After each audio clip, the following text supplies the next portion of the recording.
But when I talk with women of color in my own life, they'll say, wow, that Elizabeth Warren has great plans. She's got specific plans. She's got great ideas. But there's a fear in a lot of people of color and a lot of women of color that say, after the experience of 2016, they don't have the confidence in the electorate of this country to elect a woman president. They want to vote one way, but their fear says that they may need to flee to the safety of a white male candidate. How do you address? I think that's called side-eye.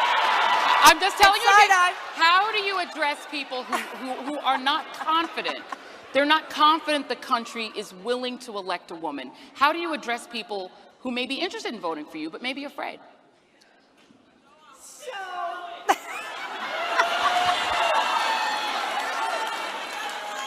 let me just say this about confidence. You bet. Look, this is the heart of it. It's how are we going to fight? Not just individually, but how are we going to fight together? Are we going to fight because we're afraid? Are we going to show up for people that we didn't actually believe in, but because we were too afraid to do anything else? That's not who we are. That's not how we're going to do this. Here's how I see this. I'll tell you how I see it.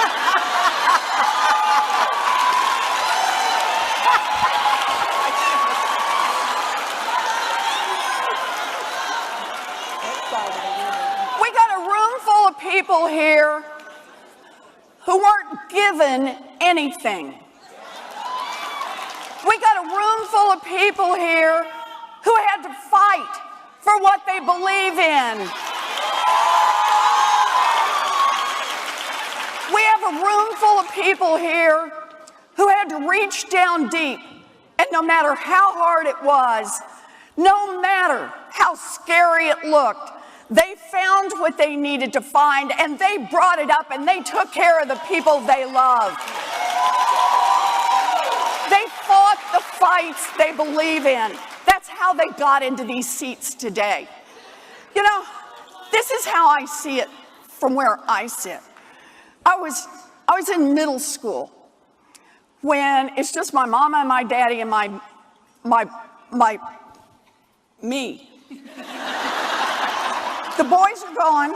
My 3 older brothers, they've all gone off to the military. My daddy has a heart attack. Everybody thinks he's going to die. He comes back home. He can't work. My mother has never worked outside the home. We lose our family station wagon. My mother is terrified. I hear her at night. I hear her cry. I learn words like mortgage and foreclosure from my parents late at night while I'm supposed to be asleep. And I do remember the day I walk into their bedroom. I'm just a kid, and I see the dress laid out on the bed. You all know the dress. The one that only comes out for weddings, funerals, and graduations.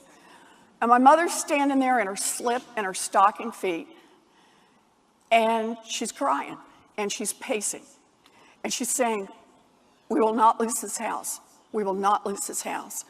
We will not lose this house." She was 50 years old, and she had never worked outside the home, and she was terrified.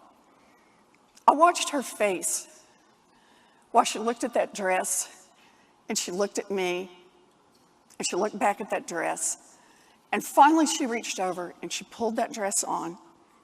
She blew her nose, she put on her high heels, she walked to the Sears, and she got a minimum wage job answering the phones. The minimum wage job saved our home, and it saved our family. Now, let me just say about this. That day, my mama taught me 3 lessons. It took me a while to learn them. But the first one was, it doesn't make any difference how scary it looks, how hard it is out there.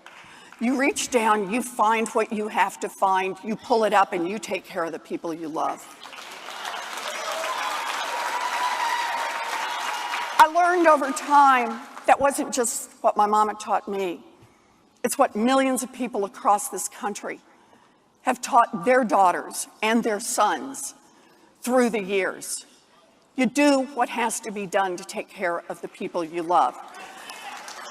But the third thing I learned eventually about that story is it's a story about government and how no matter how hard you work, the rules that are made by the people in government will still make the big difference in your life. Because when I was a girl, a full-time minimum wage job in America would support a family of 3.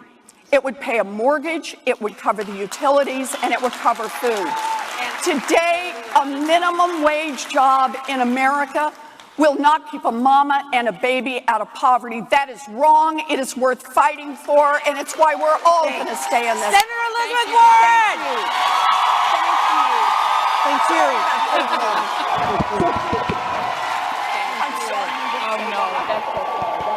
Look, a standing ovation. A standing ovation. Thank you. We got to do this. Thank you. Thank you.